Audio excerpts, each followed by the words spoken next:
Next on Borealis. It's an amazing and inspirational moment when special surfers take over the break at Gooch's Beach in Kennebunk.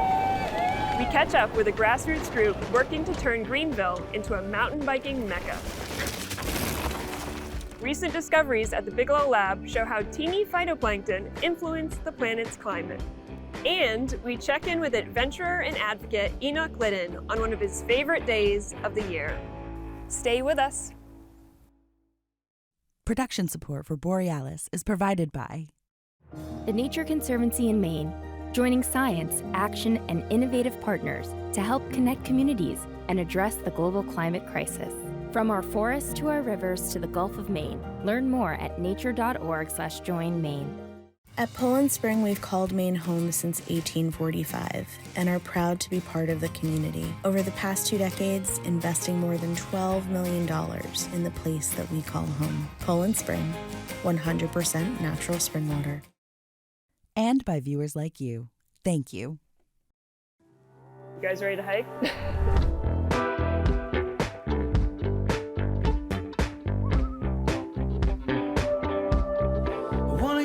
In the wilderness, sweet darling.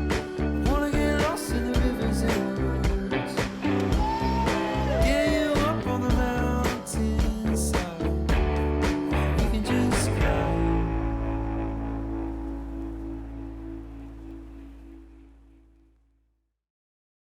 Hello, I'm Aislinn Sarnacki. Welcome to Borealis. Now that it's fall, it's pretty quiet here at Popham Beach. But in the summer, this is a pretty busy place. In fact, it is the busiest state park beach in Maine. And if the waves are breaking just right, you're apt to find surfers here year-round. Another popular surf spot in Maine is Gooch's Beach in Kennebunk, where every summer something magical happens. Carol Bousquet takes us there. It's early, and the Special Surfers crew is already hard at work on Gooch's Beach in Kennebunk. They unload 3 trailers full of surfboards, wetsuits, and other gear. There are nearly 100 surfboards here, some with special chair mounts. In a few hours, the setup covers a large span of the beach, ready for hundreds of volunteers to arrive at 2 p.m., followed by close to 200 special surfers at 4. Hey, sir, how are you? Among them, 17-year-old Hunter Van Brocklin of Alfred, who's been coming for 10 years. Hunter has cerebral palsy, and his therapy dog Gelato helps him navigate the sand while he waits for his turn. Come on out, Hunter, you ready? I can respect that. And can I get, Hunter, you're yellow, right? Yep. The waves are fantastic right now. They really are. Yeah. We're gonna... Hunter is a seasoned pro. I see. Yeah. It can be exhilarating, yeah. Depends on the waves. Looks like we have much better waves out there today than in June. Gelato helps Hunter get to the ocean's edge, where volunteers John, Nicole, and Kylie take over, helping him get settled on the board, towed out into the surf, and launched on a wave. Hunter is considered an extra care rider who needs a little more hands-on help. Longtime surf shop owner and instructor Nancy Boutet started Special Surfers in 2003 when a friend asked her to take 3 children with autism out surfing. She never dreamed that 20 years later, Special Surfers would grow to mean so much to so many people. I had no idea that it would ever turn into this. It's like a tsunami, but I don't want it to stop because I know how much joy it brings to these kids in a life that is so full of restrictions and schedules and what they can and can't do, and when they get here, they can do whatever they want. Like 27-year-old Levi Silver. He has autism and has been coming to Special Surfers from New Hampshire for 10 years. Levi says it was hard to learn how to surf, but he kept trying until he could stand on the board. Will you keep doing this forever? Yeah, keep doing it just forever. I love it. Levi's mother, Donna, says that confidence on the surfboard has inspired him to try skiing and other sports through the Special Olympics. And she says it also brought Levi out of his shell so he could make friends that he never had before. And that wasn't in our vocabulary before. We knew people, we had acquaintances, we had relatives, but we didn't have friends, and now we have friends. So that's a big accomplishment for someone with autism. Then we'll bring the other one over. Down the beach, the Special Surfers Special Ops team is almost ready. They work with children with significant mobility challenges to help them ride on surfboards mounted with chairs and pontoons on each side to keep them stable. Volunteer Holly St. Ange, a pediatric occupational therapist by day, has led the Special Ops team since 2014. She is thrilled by how the program has grown. No one, regardless of their age, is turned away. One of the most amazing things has been in the last several years the influx of adult participants that we've had, whether it's veterans who are amputees, adults with developmental disabilities, you name it, anyone of any age, any disability gets to come and surf. And we will figure out a way to get you on a board and in the water, regardless of your disability. It's late afternoon and the gauntlets are running. Dozens of volunteers line up and create lanes for children on mounted boards to pass through. They stay close so the children riding on them travel safely to shore without flipping over. Seeing special surfers have fun is what brings volunteers Kathleen McLaughlin and Bao Luong, University of New England medical students, back to help time after time. It's super fun. I know that people look forward to it every single year. Getting onto a surfboard can be a little tough depending on your abilities, and to see people get so excited to be in the water, I think is a really exciting way to celebrate the summer. They get a chance to try something that they normally wouldn't be able to. For them to have that opportunity to come out here and then to have a group of wonderful volunteers to be able to help out and give them a good time. The Special Surfers are still going strong as evening approaches, many of them hanging on to the last minute to keep surfing. For them, it's an experience that oftentimes lets them forget their challenges for a few hours of summer fun and make memories that will last a lifetime. For Borealis, I'm Carol Bousquet.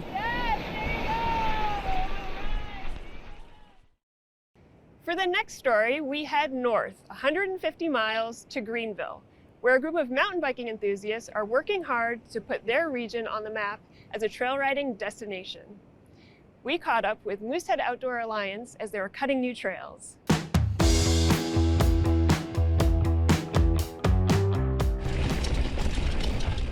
Mountain biking.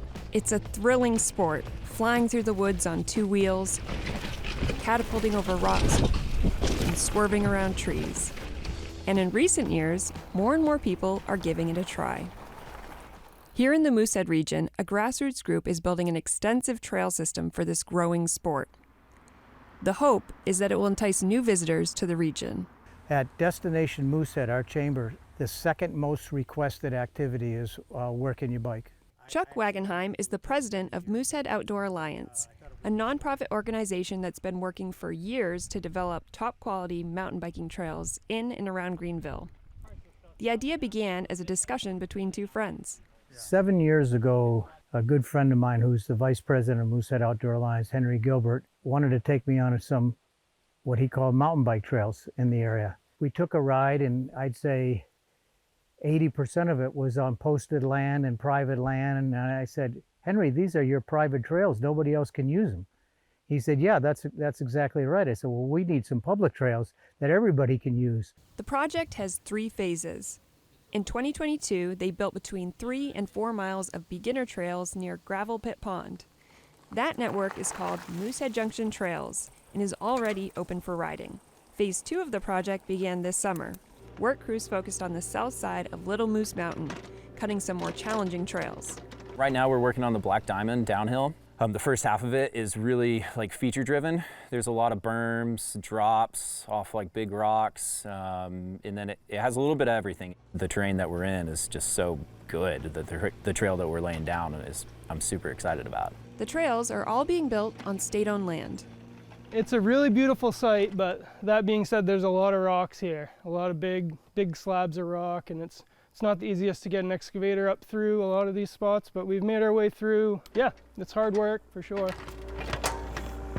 Using machinery rather than just hand tools, allows the crews to build more sustainable trails that resist erosion. So with a machine-built trail, it's definitely going to be a lot more sustainable because you can dig out all the organic materials and add the mineral materials as far as gravel, sand, loam, and then you can create bigger drainages, you can move bigger rocks, you can create better upslope and a downslope to help channel the water off of the tread of the trail to make it more sustainable. Phase 3 will be to create trails on the north side of the mountain.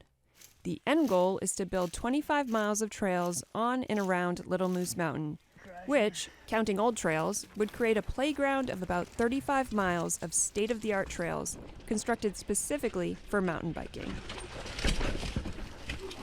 Now Maine has gotten kind of on the map as a real destination mountain bike area. Bethel has a great trail system, Carabasset Valley, Millinocket, Topsom's got a pump track, Portland's got a ton, Gorham's got a great trail system. Rodney Folsom, an avid mountain biker who grew up in the Moosehead region, moved back with his family in 2020 and is excited about what the trails will mean to local families. We think it's going to be a big benefit to get the youth in the community riding. We'd like to incorporate our trails with the school system, maybe eventually get some kind of gear exchange where local kids can get a bike to use for the season and change it out, and then get their parents involved as well. For Folsom, the activity brings him back to when he was a boy, biking the gravel roads of Beaver Cove. I went for a ride in the rain about a couple weeks ago, and I was doubting going, and it was just pouring rain 5 minutes into my ride, but I kept riding, and you feel like a kid. It's just so fun. Like many outdoor activities, mountain biking can be a lifelong passion. I have a 10-year-old granddaughter who's been riding mountain bikes for 3-4 years, and we ride together all the time. So it's a great activity between multi-generational ages. Considered a niche sport, mountain biking has grown dramatically in recent years. According to the Sports and Fitness Industry Association, nearly 9 million people in the U.S. took a bike off-road in 2022, a jump from about 7 million in 2007. With the creation of more trails, especially easy, smooth trails, the sport has become more accessible. In addition, there are now more opportunities to rent bikes for people who want to give it a try before investing in any equipment. I just think it appeals to people who want to be outdoors in an activity that you can take at your own pace. You don't have to go, everybody's not going to jump off rocks and go over, go fast around berms, but if you want that, we're going to have it. Moosehead Outdoor Alliance isn't the only group working to improve biking in the area. The town of Greenville and the Appalachian Mountain Club are too. We see the future very, very bright here. And our job right from the start was to build a destination mountain bike community here. And we want people to come up and enjoy it.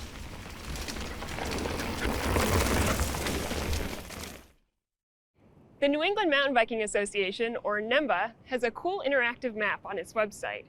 Currently, it lists more than 3,600 mountain biking trails in Maine, found in state parks, national parks, land trusts, ski resorts, community forests, preserves, and other public land.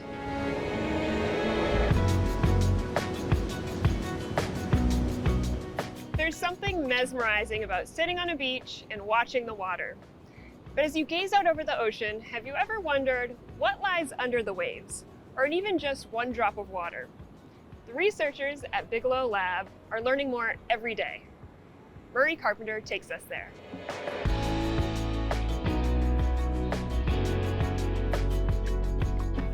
The Gulf of Maine is a very productive ecosystem.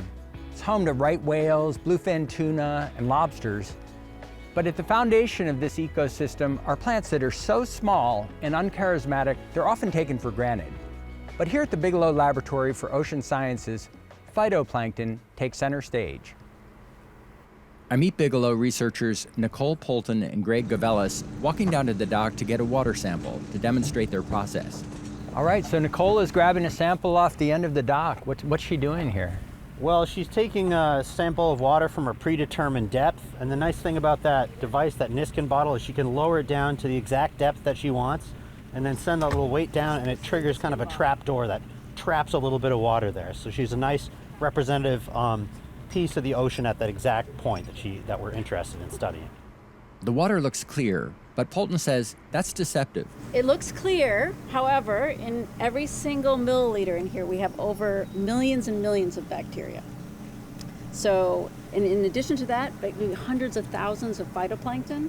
But the density is still not dense enough that you would see them with the naked eye.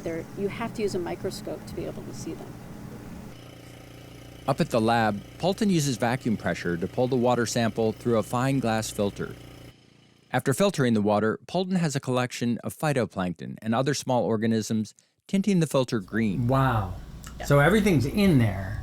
It's just all mushed up together. It's all mushed together on top of this small filter. So this filter here has really small pore size, so it allows all of that bacteria to accumulate right onto the surface. The only thing that does pass through tends to be viruses because they're so small.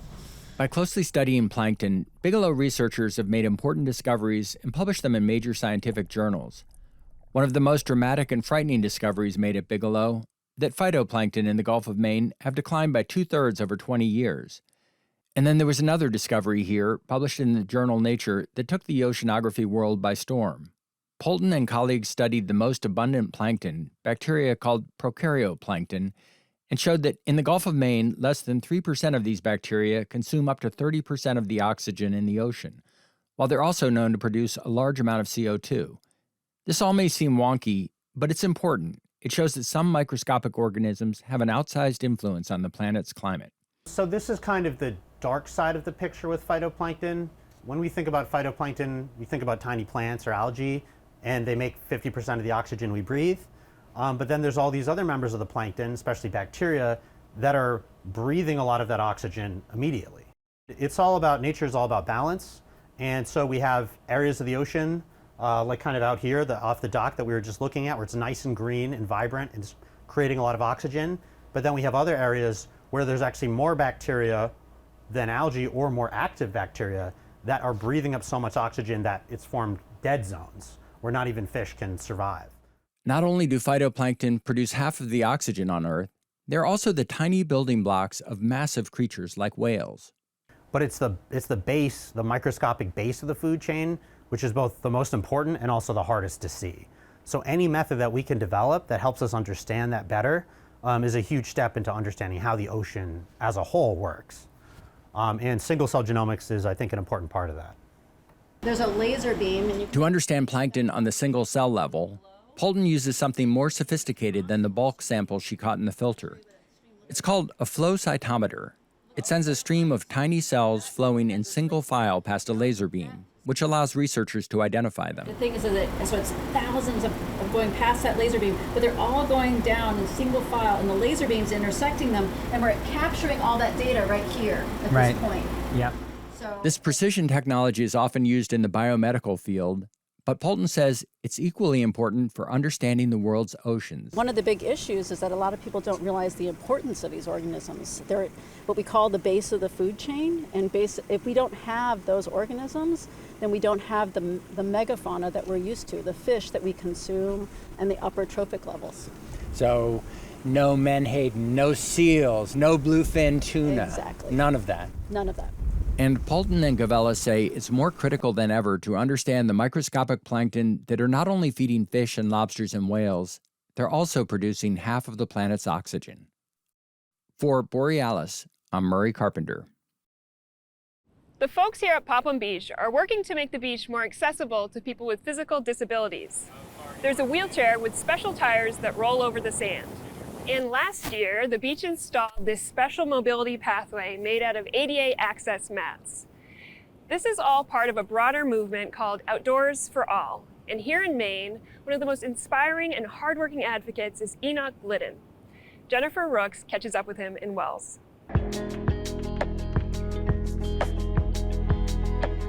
So I just want to thank everybody for being here today. This group is about to head out on a trail hike. Make sure you look around and really take it all in, because when you go too fast, you miss things. Organized by the Spina Bifida Association of Greater New England. Let's go slow and we'll just enjoy things and observe and see what we can see. Hike leader Enock Glidden, who like other participants was born with Spina Bifida, chose the location, the Rachel Carson National Wildlife Refuge in Wells. So this is a really amazing place that has been specifically built for people with disabilities, and that's why we chose this, so that people could just enjoy the day and not have to worry about the disability anymore. Glidden loves the outdoors and wants others to share his passion. But for many people with mobility issues, nature can be daunting. It's hard to like do the woods because it's the woods, like it's not always accessible. I think for a lot of people getting around as a wheelchair user, the amount of energy and time it takes to get to a trail and then maybe realize that it's not accessible or it's not accessible enough is discouraging. This accessible nature trail has 11 stops. Right away, at the first outlook, the group spies wildlife. An eagle in the distance. There's a bald eagle. Where do I look? Right out there over the water. And a spotted sandpiper nearby. I see it, it's tiny. You can't see it without the binocs. And we think about, at this spot, Rachel Carson and what she did for the service and what she did for conservation. U.S. Fish and Wildlife Service Ranger Tom Wall leads the group. He says everyone is welcome here. In fact, it is core to the mission of the refuge. Community is a big word here, and I just wanted to emphasize that with this group here. As we talk with each other, know that we're here for you and we want you here and we need you here. Smooth trails like this are really critical for a lot of people. Enock Glidden is a force of nature, working on many fronts to make the outdoors more accessible. He travels the state of Maine, trying out trails in his wheelchair and writing a blog for Maine Trail Finder. He inspires people with his accomplishments, including rock climbing. His 2016 ascent of Yosemite's El Capitan was made into a film. 1, 2, 3, pull. You're topping out El Cap right now. There it is. There it is. There it is. Yes! He consults with communities, land trusts, and parks about how to build accessible trails. And he is in high demand as a speaker, traveling to conferences all over the country. Enock says of everything he does, this event holds special meaning. As a person born with spina bifida, it's sort of my favorite thing to do every year, because I like to get people outside who are like me and show them that these places exist and that they too can get out into nature. And I call it creating sparks, because when people get out on trails and they see that they can do these things, that spark, and you can see it when it happens, and it's an awesome thing. Alex Danahay came up from Hopkinton, Massachusetts for this trail ride. To have someone like Enock who is guiding you, who's also a chair user, it's not just, someone secondhand, I came here with a chair user and they told me this. It's another thing when you're physically experiencing it with someone else who can feel exactly what you're feeling as you go through the trail. There's no one at my school who has spina bifida. Liv Walsh is a student at Cape Elizabeth High School. For her, today is about nature, yes, but also about connection. It's just cool to have like a community who actually gets it, because I can talk to my friends and complain about stuff and just like vent, but they don't understand it, and they'll be sympathetic, but they don't understand it in the same personal way that spaghetti people do. So it's just fun to have that. Glidden wants people to try new things. His mantra, instead of asking, can I, ask, how can I? That philosophy has worn off on Danahay. Try. Just go out and try and don't be afraid to fail. I think it's, in general, no matter who you are, I think people are too afraid of failure. And I've always believed that you learn more in failure than you do in a win. I think everyone should get out in nature and do hikes and hike trails and paths and meet someone with spina bifida and just make friends with them. Because we're people and we want to be friends with you, and we don't mind if you ask questions as long as you're nice about it. At the end of this hike, Ranger Wall asks everyone to gather and take an oath. I promise to protect. Wildlife and habitat. A vow to care about the outdoors and others, just like Enock Glidden does. All right, now you are all officially Rachel Carson National Wildlife Refuge Junior Rangers. You'll be expected to report to work 8 o'clock Monday morning. For Borealis, I'm Jennifer Rooks. As we say goodbye, we leave you in the skies over Scarborough Marsh. Thank you for joining us for Borealis. And if you've missed any of the episodes in the first season, go check them out on YouTube.